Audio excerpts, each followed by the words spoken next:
Alia and Gael have to trust each other. As acrobats in Cirque du Soleil, they sometimes literally put their lives in someone else's hands.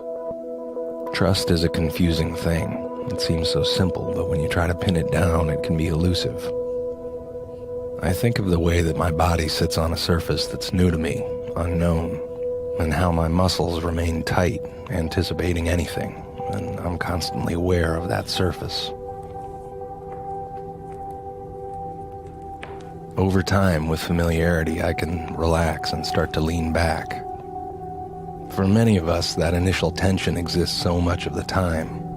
We expend so much energy watching and calculating, trying to predict, reading signals in people, ready for anything to change suddenly.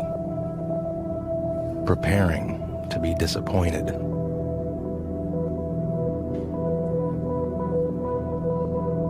So much energy spent.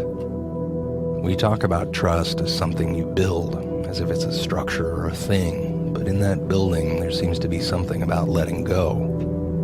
What it affords us is a luxury. It allows us to stop thinking, to stop worrying that someone won't catch us if we fall, to stop constantly scanning for inconsistencies, to stop wondering how other people act when they're not in our presence. It allows us to relax a part of our minds so that we can focus on what's in front of us. And that's why it's such a tragedy when it's broken. A betrayal can make you think of all the other betrayals that are waiting for you and things that you haven't thought of and people you rely on.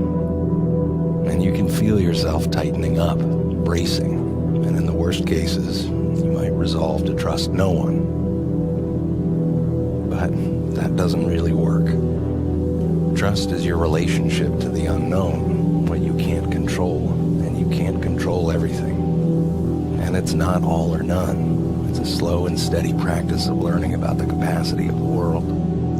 And it's worth it to keep trying. And it's not easy. Alia says that trust is like a fork, not one way, but many ways. Physical, emotional, and maybe something else. I almost imagine trust as these invisible hands that we stretch out into the world looking for someone to hold on to as we walk into the unknown future. Alia and Gael began practicing together as friends, and now they are a couple. It took time. So who do you trust? And how can you grow it?